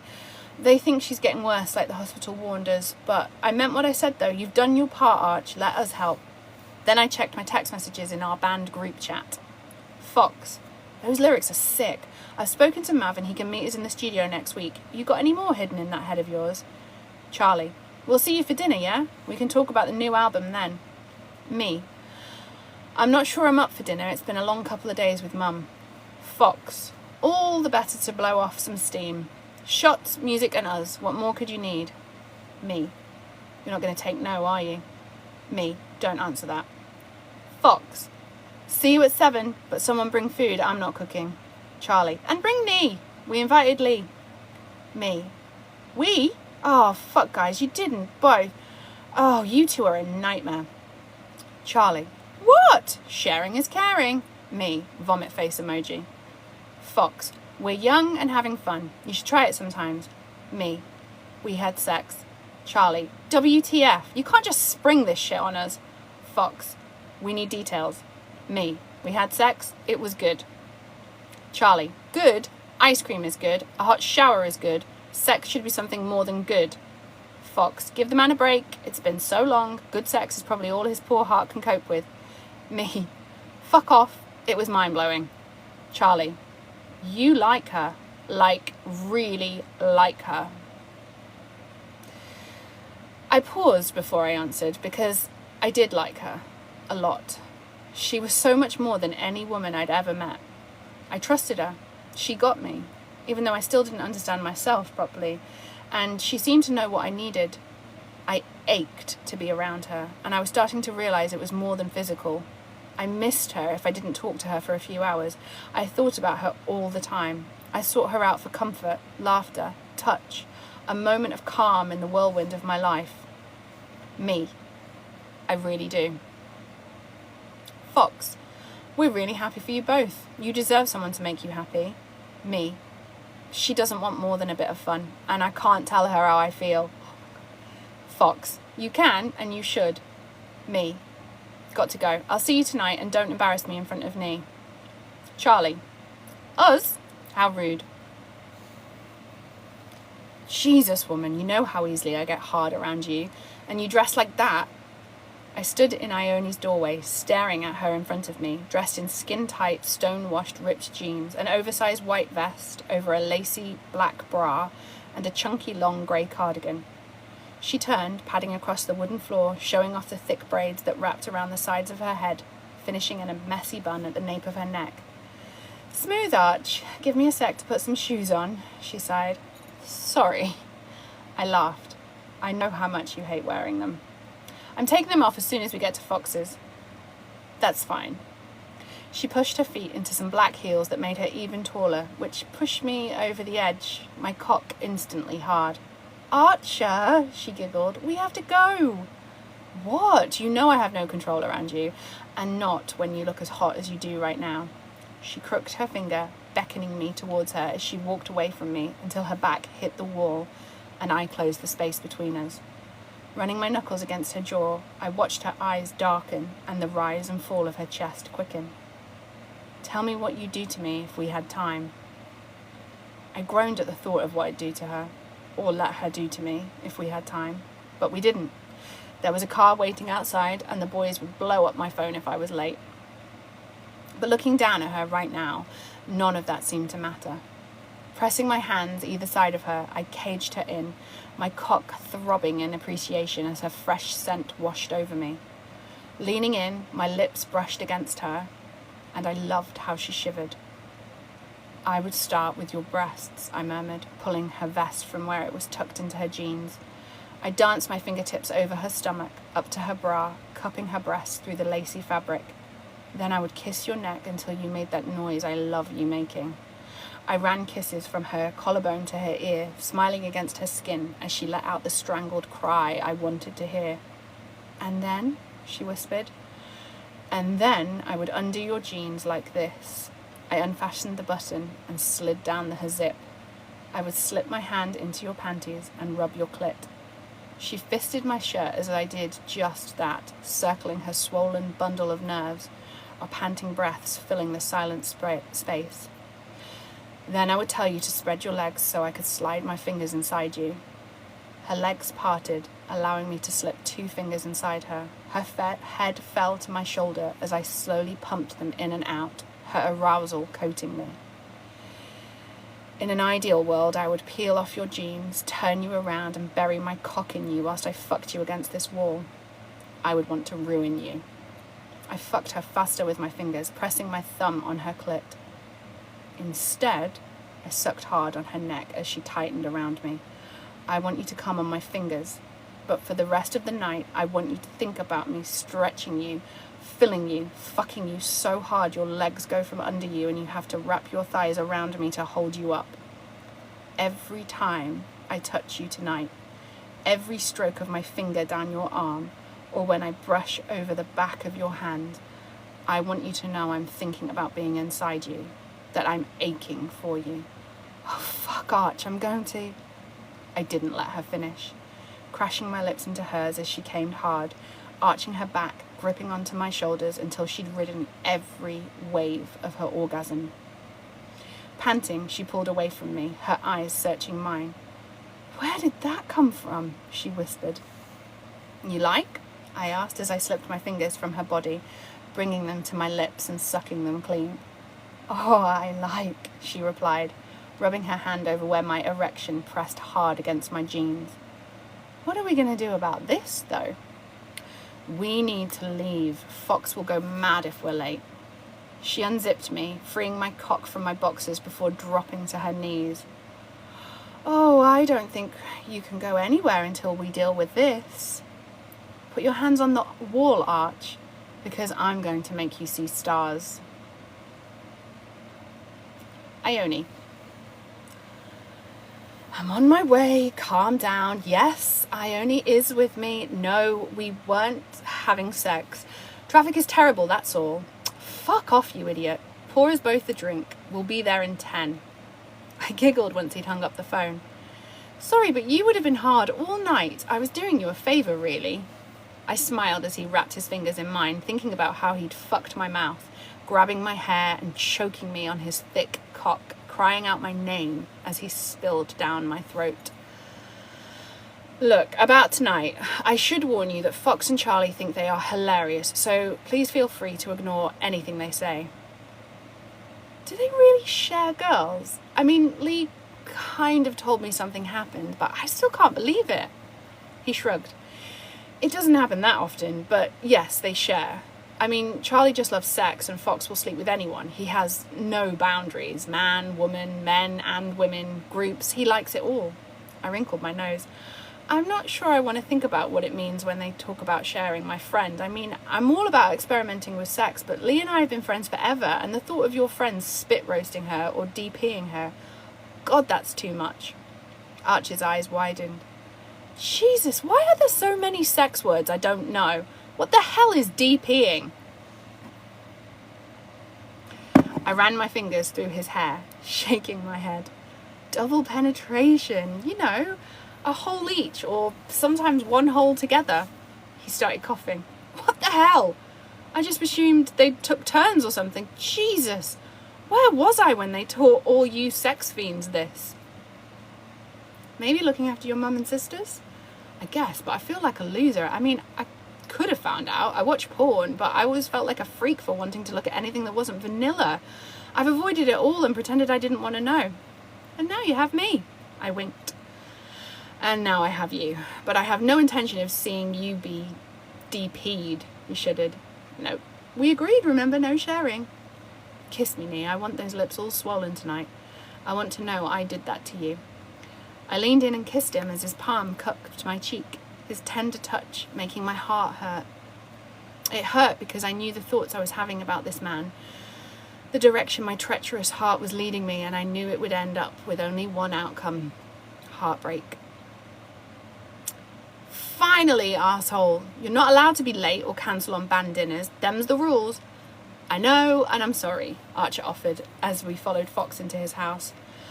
Don't blame him. I was late getting back from the studio. Artistic inspiration and all that, I lied. When we reached the large white gloss kitchen, Fox pulled me in for a hug, his arms squeezing me until I couldn't breathe. Put her down, Archer demanded, and Fox listened, whispering as he eased his grip on me. You're good for our boy. I smiled at him before Charlie lifted me up, spinning me around until I giggled. Lee, I cried when the boys finally put me down. You look... I looked at my friend, eyes bright, cheeks flushed, her hair perfect but not so perfect. I tilted my head and she raised her eyebrows, making it clear what she'd been up to. Been here long? I asked. I came early to make help the guys make dinner, she replied. We're having takeout, Archer pointed out, trying to hide his smile. Lee winked, leaning her head on Fox's shoulder. Yep, she replied, popping the P before she reached her drink, signalling the end of this conversation. Charlie walked towards the counter, handing us both a drink before pointing in the direction of the dining room. Archer held out his hand, and I took it, trying to focus on how much my body craved him, and not how much my heart longed for him to be mine. Dinner eaten, cocktails made and drank, shots poured. I didn't think I'd ever laugh so much. Fox and Charlie were hilarious. Lee was relaxed and obviously having fun with them both. And Archer seemed happy, spending the evening touching or kissing me whenever he got a chance, making me think of his words at my apartment earlier. Are you wet for me, Nee? He whispered when the others were distracted. Yes. Good. I like this confident you, but I think tonight I get to call the shots. He lifted me into his lap, his erection pressing into me. I'd like that. Oh my God, would you two get off each other? Fox laughed. Come, show the girls your new song. We've been playing it non-stop since you sent us your lyrics. Archer shook his head, hissing at his friend. Not now, Fox. Girls, you want to hear the masterpiece Archer's written? Yes, Lee shouted, downing another shot, following Fox and Charlie into the other room where the piano and their other instruments seemed to live. Play it for me, please. He tried to argue, but then he nodded. Good boy, I murmured against his lips, trying not to think about how much we'd kissed this week and how much kissing him made it feel like we were a couple. Minutes later, Archer was at Fox's piano and Charlie and Fox sat on stools by the side of it while Lee and I sat on the black leather two-seater across from them. Play it, play it, play it, a tipsy Lee yelled before I pressed my hand over her mouth, shutting her up. She slapped my arm, trying to break free from my hold. Archer looked at me with wide eyes, that nervous boy I'd first met making a reappearance. I smiled reassuringly, desperate to hear what he'd created. I'd seen him on stage, I'd heard him sing in the shower, but seeing him close his eyes and start playing the piano was something else. His fingers moved across the keys like he was born to do this. The notes filled the room, and Archie began to sing as his bandmates joined in, harmonizing with him perfectly. By the last note, tears ran down my face that I didn't even try to hide. "Oh my God," Lee giggled. "You're like the rock version of Westlife. All those key changes." "Fuck off," Fox cried, dragging her from her seat and kissing her before Charlie stepped towards her. "Yeah, that might be the worst insult we've ever had, Lee. You're going to have to apologise." Lee rolled her eyes. "You wish," she replied. Charlie scooped Lee up, flinging her over his shoulder. "Say goodnight to your friend, Lee." Lee lifted her head, smiling at me with glazed eyes. "Night, Nee. I'll call you tomorrow." "Arch, this was fun, brother, but can you guys see yourselves out?" "Yeah, but give us 10 minutes so we don't need to listen to you guys spit roasting her." Fox laughed so loudly, tears spilled from his eyes. "Jesus, Arch, have you been Googling sex terms? Or have you finally started watching the porn links I sent you?" "I know stuff," he argued. "You know vanilla stuff, but that's okay, and we love you anyway." Archer stood from the piano, helping me from my seat. "Nee and I are going home, and I'll see you all on Monday in the studio." "Don't do anything we wouldn't," Fox laughed as he followed Charlie and Lee from the room. Wiping the tears that had started to dry on my face, I pressed a kiss to Archer's cheek. "Take me home." Chapter 12. Archer. Well, that was fun. Not. I wrote that song for Nee, but I had no intention of letting her hear it yet. Not yet, at least. My idiot friends had made me play it for her, and she cried. We left Fox's house and stepped into the waiting car. I sat silently in the back, waiting for... Well, I wasn't sure what I was waiting for. I mean, I didn't think the song was so bad it would make her cry, but her lack of response made me think she hated it. I guess it was a lot, having someone you were meant to be having some fun with write you a love song, even if it did have a kick-ass rock beat. Eventually, the silence got too much. Nee, the song... I didn't get to say another word because she'd flung her arms around me, climbing into my lap, straddling my thighs. The song was beautiful. She paused. Was it about me? I wondered if I should lie, trying to downplay it or laugh it off. But with her I couldn't. She'd given me way too much to offer her lies now. Yes. It was beautiful. You painted me. I wrote about you. She smiled. You look unhappy, Arch. What's wrong? It's a lot. I get it. Too much, maybe. Not too much, she whispered, pressing a kiss to my forehead. Perfect. I pressed the button that raised the privacy screen in the car. I usually hated them, but this conversation was just for us. Nee, I know what we agreed, I spoke, forcing down the lump that blocked my throat. To be about playing, that neither of us could do more. But I need you to know something before this goes any further. I buried my fingers in her hair, terrified she'd run. I like you. Like you. I shook my head, feeling like a clumsy teenager again. Nee, I have feelings for you. Big ones. I'm not sure how to put a label on it, but you make me smile. You're all I can think about, and when I'm not near you, I crave you like a drug. I know you said you couldn't do more, but for me, this is way past people playing around. I mean, I still want to do that, but I feel like I need to tell you that I'm catching some pretty serious feelings, and if you want to stop it now, I understand. Please just be honest with me. Please. I hadn't realised the car had even stopped until someone knocked on the window. Lifting Ione from my lap and placing her on the seat next to me, I lowered the window to see Pete standing there. We're home, Archer. Thanks. Go home. I'll call you if I need you. I opened the door, helping Nee out. Pete, hold on. I turned to her, wrapping her hands in mine. Do you want Pete to take you home? No. Of course I don't. Let's go inside. She tugged me, so I followed, waiting until I unlocked the front door, turning off the house alarm. Once the door was closed and locked, she grabbed my face in her hands, pulling my lips to hers, kissing me until I lost my breath. Archer, I like you too. This is so much more than messing around for me. I was so worried about telling you how I felt, but I feel so much. Honestly, I can't imagine my life without you in it. I let out a breath I didn't even know I'd been holding. Grabbing her, I lifted her, wrapping her around me, and I carried her to bed to show her just how much I loved her. I woke in the dead of the night, my heart hammering in my chest, feeling sick. I'd not drunk that much. It couldn't have been what I'd eaten because Nia and I shared dinner and she was fine, but something was wrong. Glancing at my phone, there were no missed calls, no reason to panic. I relaxed, closing my eyes, enjoying the feeling of Ione's naked body wrapped around me, her arm over my chest and her leg entwined with mine. Pushing her hair back from my face, I stared at her, wondering if I should wake her for a rerun of earlier when we fucked so hard we passed out, with me still buried inside her. Just as I was about to kiss her, my phone rang. Laura. Laura? It's Mum, you need to get here. Arch, now. What's happened? The home called, she's lucid. I didn't believe them, so I got a cab here to see for myself. Arch, she's so lucid you'd think she'd not had dementia for 12 years. She's apparently been like this for hours. Something's wrong, I can feel it. Sophia's on her way. Get in the car and get here. A cry spilled from my lips, making Ione's eyes fly open. Arch? Mum. She nodded, jumping out of bed, pulling on some clothes.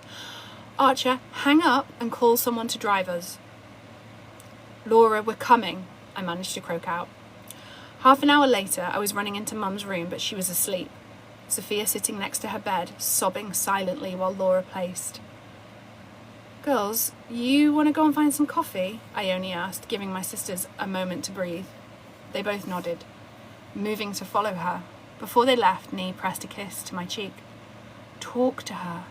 Don't be afraid to speak your truth, Arch. Don't let anything go unsaid. I can't lose her. She ran her fingers through my hair.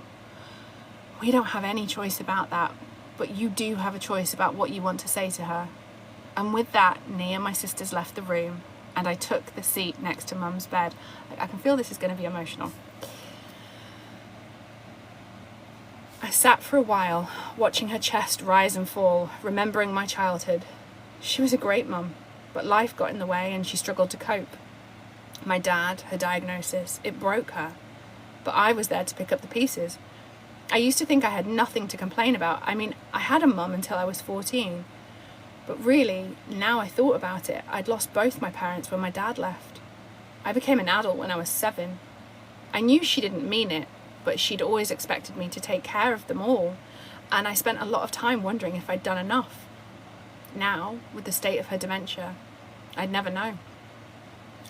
I closed my eyes, rubbing my fingers across my forehead, wondering how different my life would be if I'd had a normal childhood. I wouldn't have met Fox and Charlie, wouldn't have learnt the piano or the guitar, probably would never have realised I could sing or ended up in a successful band that got to travel the world. But deep down, I knew I'd give it all up for a childhood like everyone else got to have. For a mum who remembered who I was, for sisters who had parents to take care of them, and not a boy who had no idea what he was doing. Archer, honey, is that you? My eyes popped open, my brain assuming I was dreaming. Mum!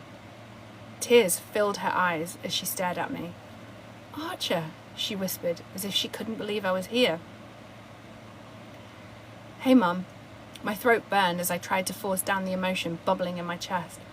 Wow, you got so big and so handsome, she said as a smile spread across her face. I nodded. Have you got time to come and sit with me, to tell me what you've been up to? A tear rolled down my cheek. I have time. She patted the bed next to her, and I crawled into the space as my mum wrapped her arm around me and pressed a kiss to my cheek. It's been such a long time, Archer. Tell me everything. Ione. I carried our coffee back to his mum's room, Sophia and Laura following behind.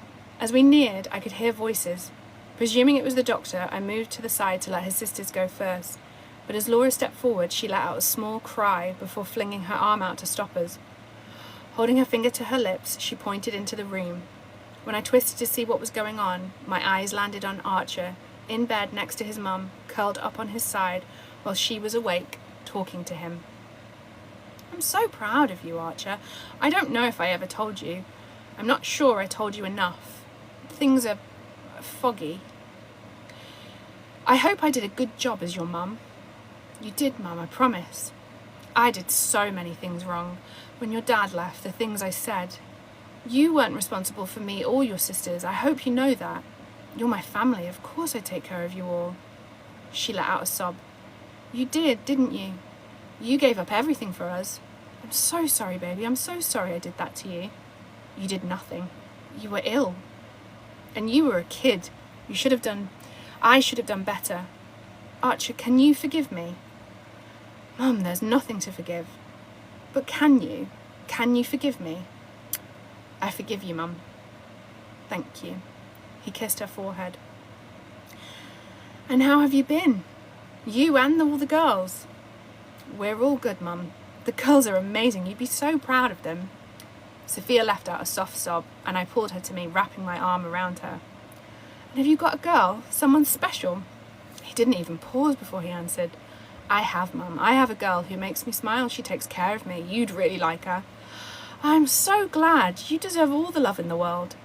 She paused for a moment before she pressed a kiss to Archer's cheek. Archer, I love you so much. I hope you know that, and I hope you remember that. I watched as her body language changed, and she stiffened. Archer must have noticed too, as he pushed himself from the bed, standing tall, shaking his head, whispering something I couldn't hear. He stepped back, running his fingers through his hair before his legs gave way, and he collapsed to the floor, sobbing loudly. Laura and Sophia rushed to him, and I waited because I didn't think it was my place to comfort him right now. But Laura looked up, twitching her head, telling me exactly where I needed to be, which was with them all. 2 hours later, Charlotte Walters died, peacefully in her sleep, with her children all around her. And although I knew it wouldn't help the pain he was feeling right now, I was so glad that the last conversation Archer had with his mum was her telling him she loved him and was proud of him. Fucking hell. Whew. So that was chapter 12. And I think we should stop there because it's very emotional. Right. So we've done another 6 chapters. Oh, that was emotional. Fucking hell. Smut books aren't supposed to make you cry. So what is everybody thinking about the book? That is really good. There's just not too much smut, which is what I like. That's okay.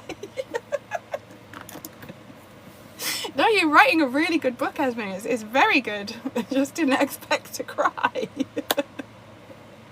To be fair, I've cried 3 times now in Asda because I listen to my Jilly Cooper books on Audible, and every time a fucking dog or horse dies, I'm in tears. I'm a very emotional person.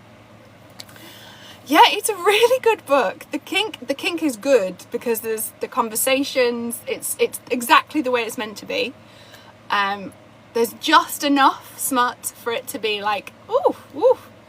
But then there's this like really good story, like a really good story. I'm very much liking it. But yeah, I think we should stop there because it's a little bit emotional. I think we all need to process. And I will post this live to YouTube. Oh, thank you, Stacey. I tried. Ian says what I should do is, because I've obviously got the live recordings, that I could make them into chapters, and then like obviously you can have them as me, but like instead of it being a 2-hour video, I'd still post the 2-hour video, but like, you know, with YouTube, like 10 minutes 15 minutes is good. Maybe do something like that. It's just editing takes a long time. And I will definitely do another live because like, and I'm not reading ahead. I am reading this as I am reading it. I'm not reading it before I read it. So hence the emotion. I couldn't do last night because I was working. Obviously last week I was not well, but we'll definitely do another one very, very soon. Maybe this week. If not, Mondays are a good night. It was just that last night I had to work. It gets more emotional. Great. I'm a very emotional person and I wear my heart on my sleeve, so it's hard to be stoic when I am moved. But oh god, much more emotional. Oh, even my makeup is coming off. It's really hot in here as well, even with the fan on. I'm a bit sweaty, and it's obviously a very steamy book. So, well, I'm gonna go and have a vodka actually. Maybe give me a heads up about the emotions that are to come, just so I can prepare myself. I mean, I'm still feeling a bit under the weather and I get emotional when I'm feeling ill. Tissues next week. I have tissues somewhere. Yeah. I'm really liking this book a lot. I have to do my my Instagram thing of books that I read in April, and I'm definitely going to add it. So, I mean, don't give too much away, Tara. Maybe just give me a heads up or don't. I don't know. Maybe it's good. Maybe it's good that you're seeing the emotion as it happens. I don't know. Discuss amongst yourselves. But I am going to go because I'm quite tired. It's really hard reading for 2 hours. There's been a couple of times where I'm like, whoa, almost a bit dizzy. I mean, that has usually come after quite a hot chapter.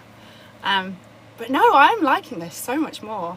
And I think when I finish the Jilly Cooper series, I think I've got 4 more books. Have I? Anyway, I'm going to start reading Esme's other books. So thank you for joining the live. Usually I get the live recording within 24 hours. So hopefully I'll post it to YouTube either tomorrow or tomorrow's Wednesday, Thursday. And I'll make a video tomorrow. I'm not going to do one today because I'm a bit emotional, but I'll make a video tomorrow breaking down what we've read so far. And I also need to start writing my little Kink Talk newsletter. Obviously my finger last week was a blip. Tissue or no tissue per chapter? Okay, cool. Giving me a heads up. Great. I do always have tissues, so it's fine. But thank you very much for joining the live. Thank you to anyone who watched this and thought I should get kicked out of TikTok Live but didn't report me. And yes, I will let you know when the next one is. Probably definitely Monday, if I can fit another one in. It's just 2 hours. It's quite intense. 2 hours of reading. I think I should start a new career as like an Audible reader. Yeah, everyone have a good night. And I'll post something tomorrow. Thank you very, very much. Thank you for joining.